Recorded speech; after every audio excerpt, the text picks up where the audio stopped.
Environmental management. This video deals with the various factors of the environment, abiotic, biotic, all the living, non-living factors of the environment, and how we should manage them for optimum living.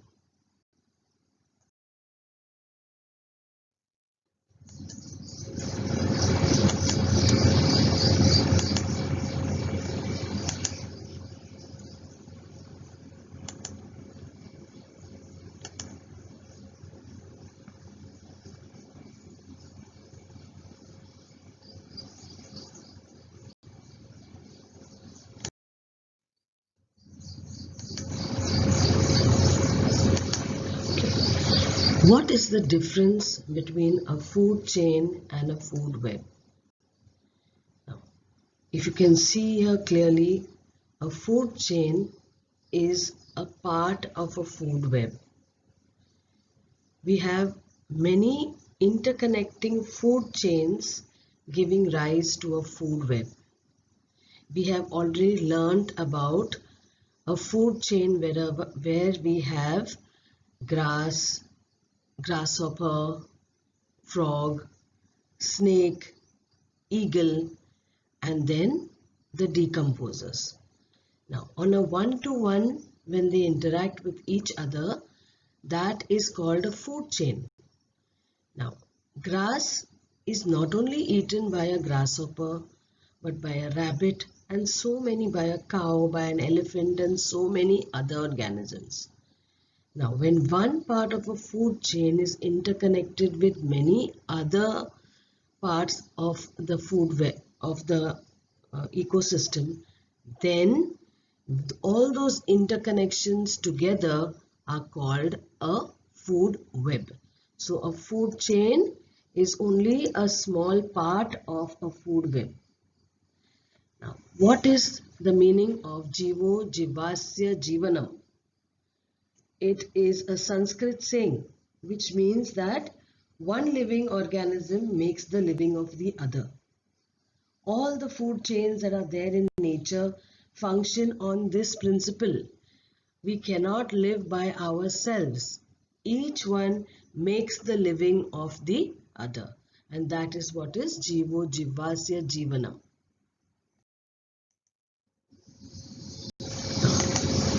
This is the food chain that I was talking about, where you have the producers, primary consumer, secondary consumer, tertiary consumer, quaternary consumer, apex consumer, and finally the decomposers. So, what is the name and category of each component in this picture? Producer, grasshopper, which is the primary consumer, a frog, which is a secondary consumer, a snake, which is a tertiary consumer, eagle, apex consumer, and these are fungi, bacteria, which are the decomposers. Which are the different trophic levels in a food chain? The trophic levels are producers, which are plants, primary consumers, the herbivores, secondary consumers, and tertiary consumers. Okay. And producers are plants, herbivores feed on plants, predators feed on herbivores. Now that is called the prey and predator concept, where the predators are the ones that eat the prey. So the snake and the eagle are predators. Frog is a predator eating the prey. Okay. And decomposers decompose dead organisms. And the entire ecosystem, having many food chains and a food web, is called an ecosystem. And the ecosystem is nothing but an interaction, dealing with one another between biotic, which are the living, and abiotic, which are the non-living factors of the environment.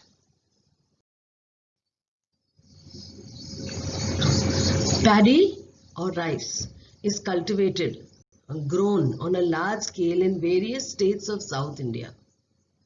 Paddy fields are frequently attacked by grasshoppers. Similarly, frogs also are present in a large number in the mud of the paddy fields. They feed upon the grasshoppers, and snakes present there also feed upon their favorite food, that is frogs. But if the frog population declines or becomes considerably less all of a sudden, what will be the effect on the paddy crop or on the rice crop? So if the frog population becomes less all of a sudden, there will be a rise in grasshoppers because there will be no one to eat the grasshoppers.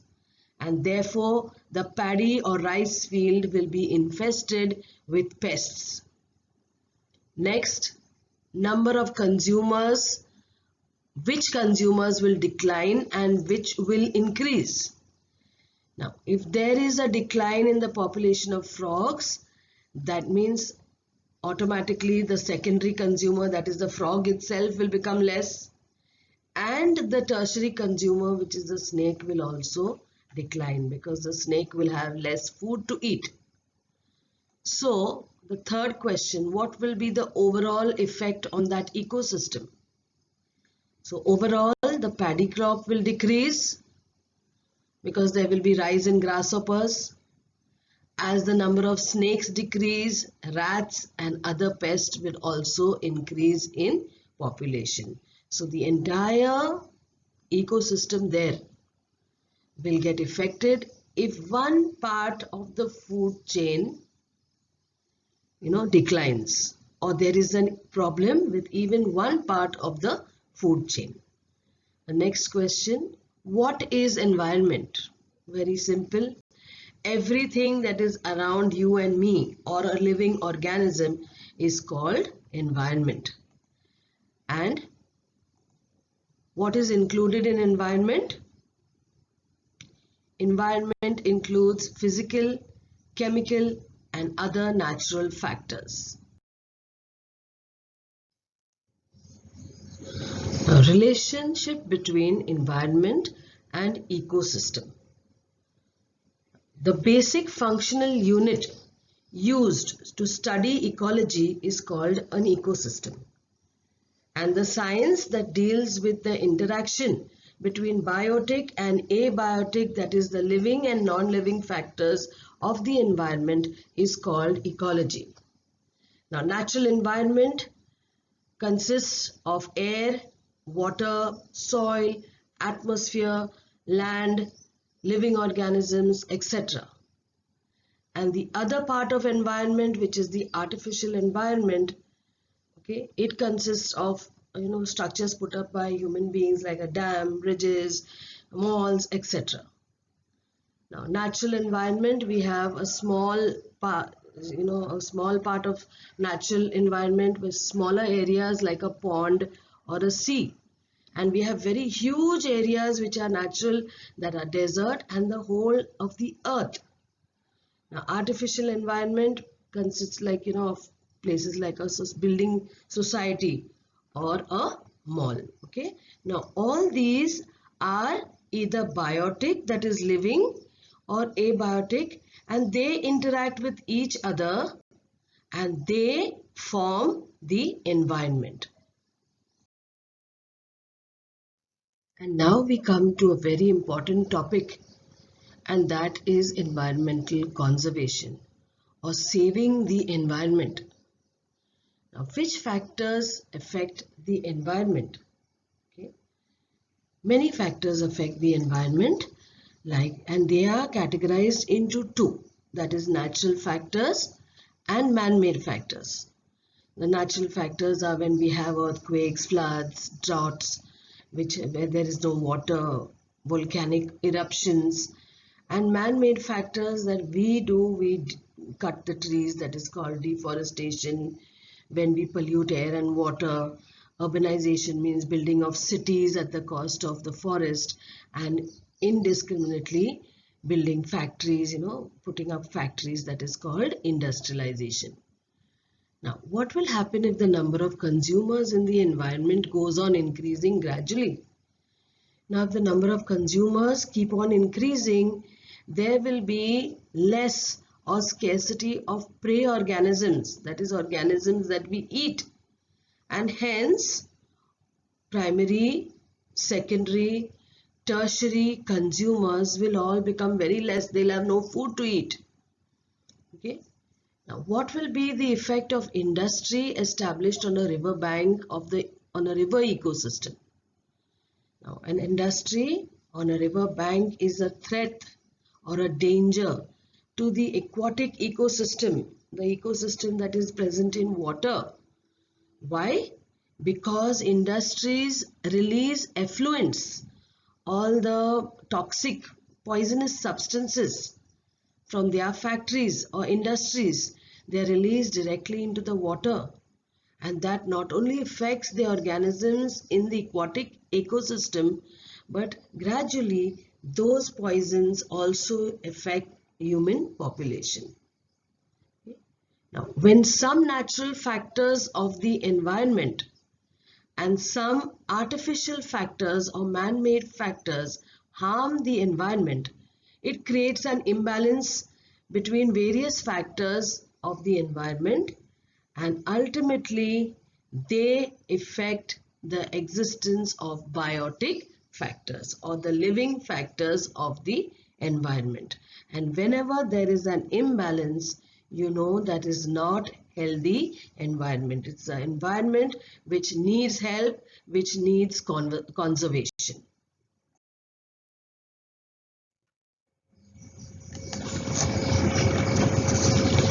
So we come to another very important topic, and that is pollution. It is a very broad concept. Okay. Then there are various types of pollution like air, water, sound pollution, soil pollution. Okay. And what is pollution? It is the introduction of contaminants, things that are not required, things which are dangerous or toxic or poisonous to the environment. So they are also called pollutants. Now, the addition of unwanted material, unwanted things to air, water, soil is called pollution. And a contaminant or a pollutant is something that is any material that is responsible for causing pollution. And there are two types of pollution, that is the natural pollution and artificial pollution. What we are seeing in this picture is artificial pollution, with smoke coming out of the chimneys all over the place. Okay. And there are this light, unnecessary light, and maybe sound pollution, that is a bird cawing and so many other things which are pollutants.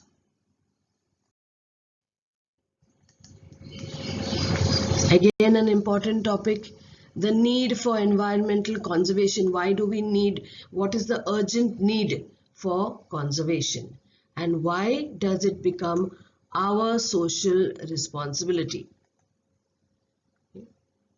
Now, our responsibility is towards future generations.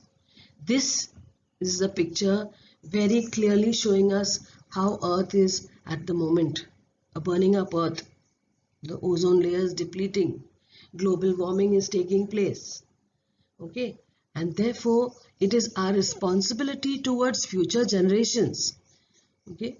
We need to give a better earth to the future generations. Not something that is like this, burning up. Okay. Why are we studying environmental conservation? Is because right from the time we are students, we need to have a positive attitude towards environment, affection, that is love and caring, and knowledge about the environment. And this should be inculcated since childhood, not when we grow up and we don't care anymore. And how do we do that? We become aware because we are learning about it.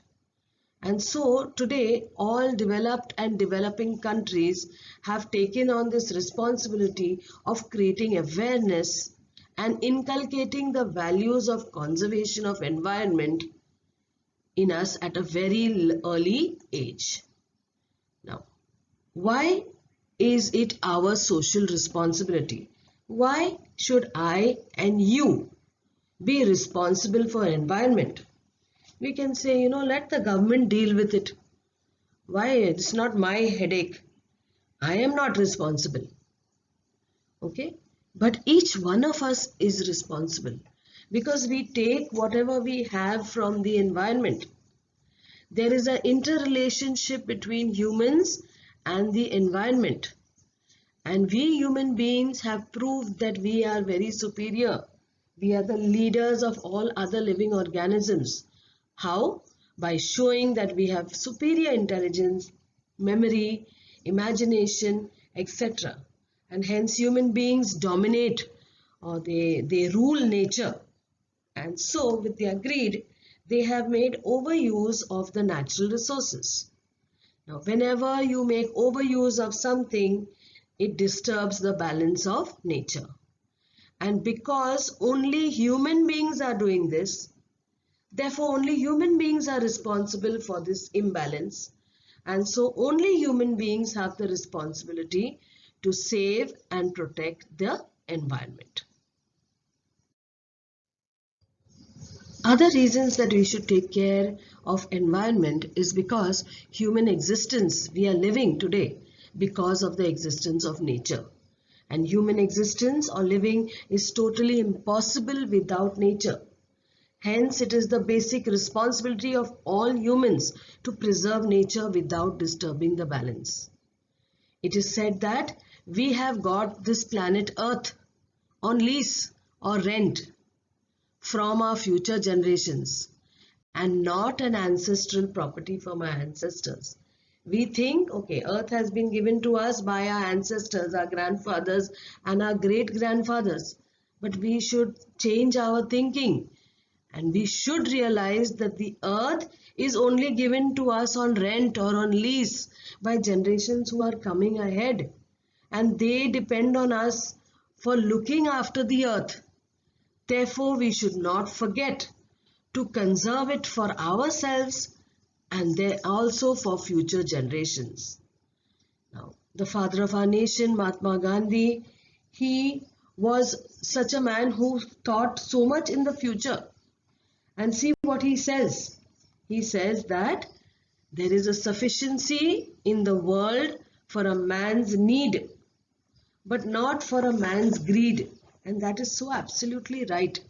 Natural resources are there only for man's need. But men are greedy. And therefore, we have come into this situation where we need now desperately to conserve the environment.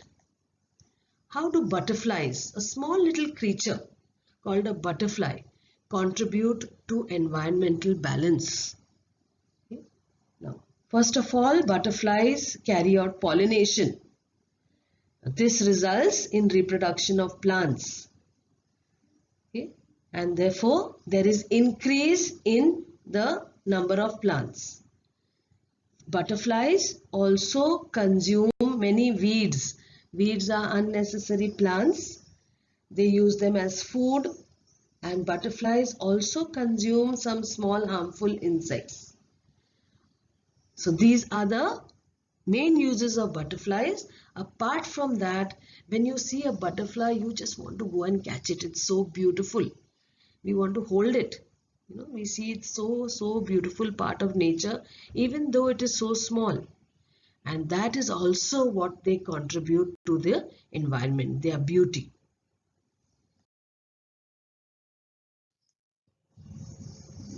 Now, what can I do for the environment? I can do nothing. I am a student. What can I do so great that the environment can change? But there was a man, a single man, who made a difference. Okay? Jadav Moloi Payang, a person in Assam, born in 1963, was working as a forest worker since the age of 16. Okay? Once, a large number of snakes died in the flood of the Brahmaputra river in the village. So what did Moloi do? So that it doesn't happen the next year, he planted 20 bamboo plantlets. Bamboo hold the soil. So he didn't want those snakes to die in the flood again, so he planted these 20 bamboo plantlets.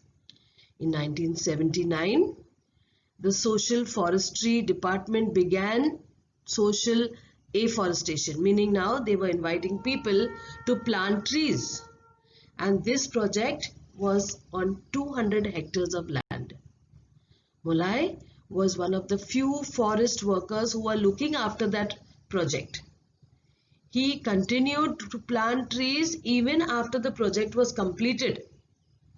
Okay? And because of his continuous planting and continuous work of caring for the trees, this barren area which had no trees, not fertile at all, it showed or witnessed a forest cover over 1360 acres. One single man.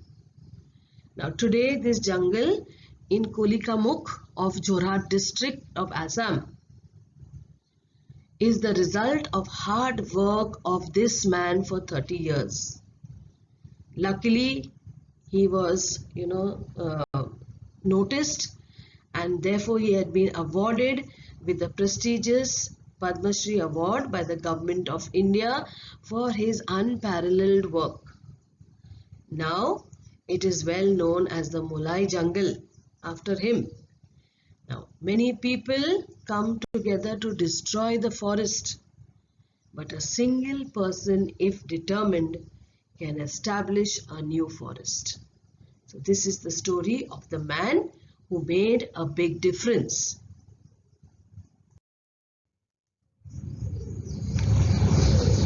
Biodiversity and its types. First of all, what is biodiversity? It is the richness of living organisms in nature due to the presence of variety of organisms, ecosystems, and genetic variations within a species. So we have thousands and thousands of different types of plants and animals, and within one species like the dog or the cat, there are so many different types. All these different types of plants and organisms or living creatures that we see around us is known as biodiversity. Now, there are many types of biodiversity. The first one being genetic diversity. This is diversity between organisms of the same species. For example, we have the human species. Now, each human being is different from the other. When we have the same species and difference within the species, one human being different from the other and each one different from each other, that kind of diversity is called genetic diversity. And that is very important because it reduces the possibility of wiping out a species. For example, if we have some human beings who are not so strong, some are swimmers, some are very strong, and if we have a flood or we have any natural calamity, there will be some who will be wiped out, but others, because they are different, they will survive, and therefore the species will continue. So genetic diversity is important. Secondly, we have species diversity, wherein innumerable species of organisms occur in nature. Like, for example, there are various thousands, millions of types of plants, animals, and microorganisms, small and very, very big. All those together form species diversity. Now, the third type of diversity is ecosystem diversity, wherein each ecosystem has its own characteristic animals, plants, microbes, and abiotic or non-living factors. Now, different organisms in a pond will be different as compared to a desert. So that is called ecosystem diversity.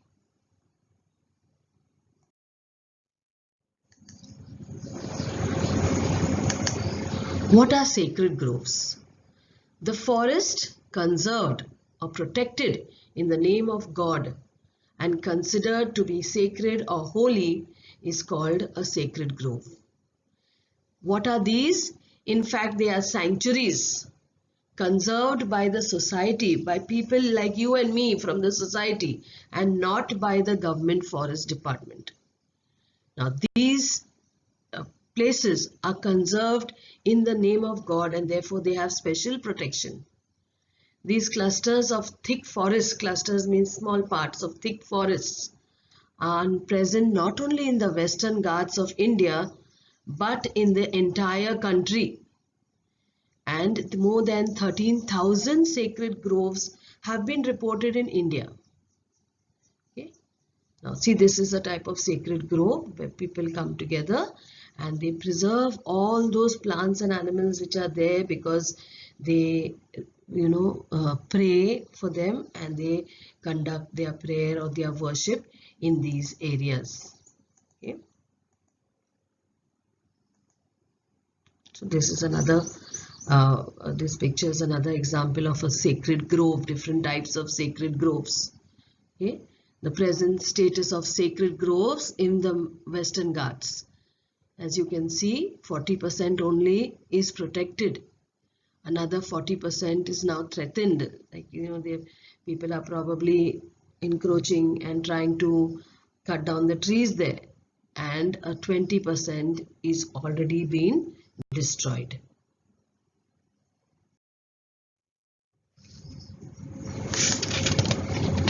Now, we have different symbols of environment conservation. Okay, you are aware of this symbol standing for recycle, reuse, restore, recycle. Then we have another one showing us save water. This one telling you to dispose garbage properly in garbage bins.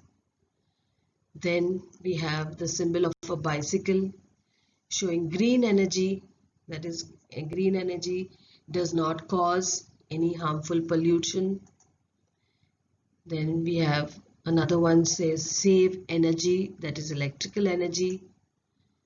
Again we have one saying save water, and this symbol showing you the use of another green energy called solar energy. Kindly keep all these symbols in mind. Hotspots of biodiversity. There are many 34 highly sensitive biodiversity spots reported all over the world. Now, sensitive biodiversity spots meaning here the species of plants and animals may be in danger. So 34 such spots are reported all over the world. Now, such areas had once occupied 15.7% of the area of the earth. At present, that is today, 86% of these sensitive areas are already destroyed. And presently, from 15.7% of area of the earth, only 2.3% of this area has been left with these sensitive spots, and hence they are named as hotspots of biodiversity.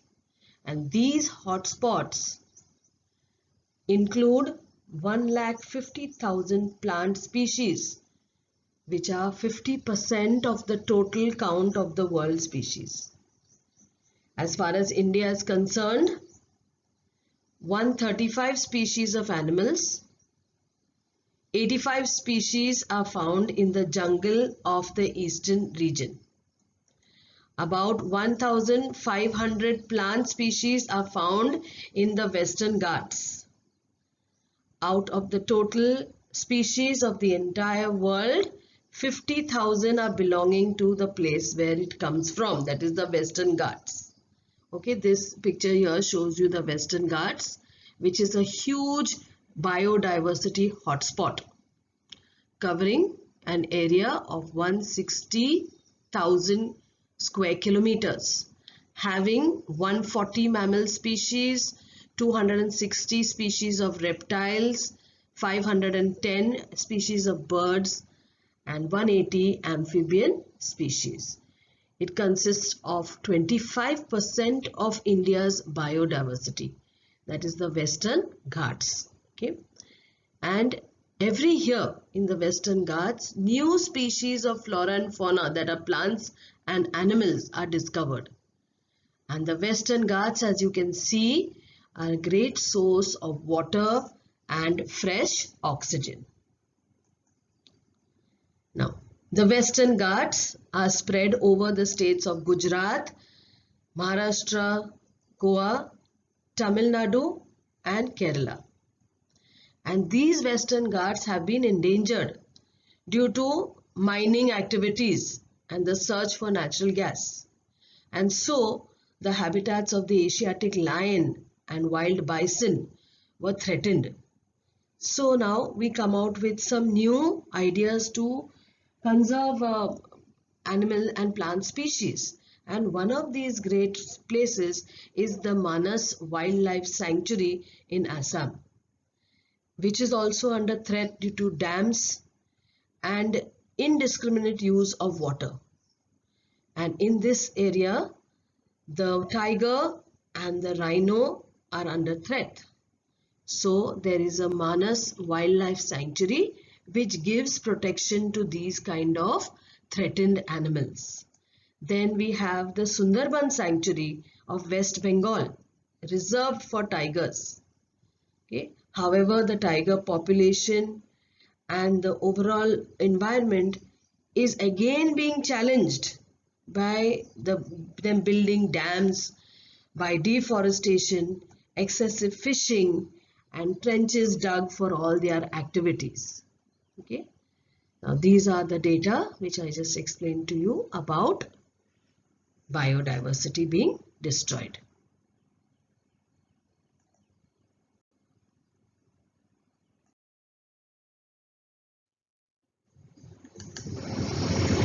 Now, classification of threatened species. What are threatened species? Species that are, dinosaurs already extinct. But before that, it was endangered or threatened. That means, they are becoming less. We already know that the tiger is a threatened species. They are on the verge of being extinct. So, how are these species classified? They are classified into 4 different types. One is the endangered species. Now this has happened because either their number has declined or become less, or their habitat, that is their forest, the home, has been lessened or shrunk. Now these animals can be extinct in the near future. They can be, they will vanish from the face of the earth. And they are the lion-tailed monkey and the lesser florican, 1 or 2 examples. Next we have the rare species. Here also their number is considerably declined, become very less. And being endemic, they may be extinct fast. They are only present in certain places. Like example, the red panda and the musk deer. Next is vulnerable species. Their number is less and it continues to become lesser and lesser. That is the lion and the tiger. And next we have the interdeterminate species. Now these animals are endangered due to their behavioral habits. There is no proper information about them. They are very shy and therefore we feel that they are endangered. And that is the giant squirrel or the shakaroo. So therefore we need to save the biodiversity. Okay, and so we have a day, that is 22nd May, which is World Biodiversity Day. The whole world realizes that we need to save our biodiversity and save these beautiful, look at these beautiful animals and birds. A few of them examples I have given you, so beautiful. So we may not even have seen these and they are already endangered or threatened. So we need to try to save them.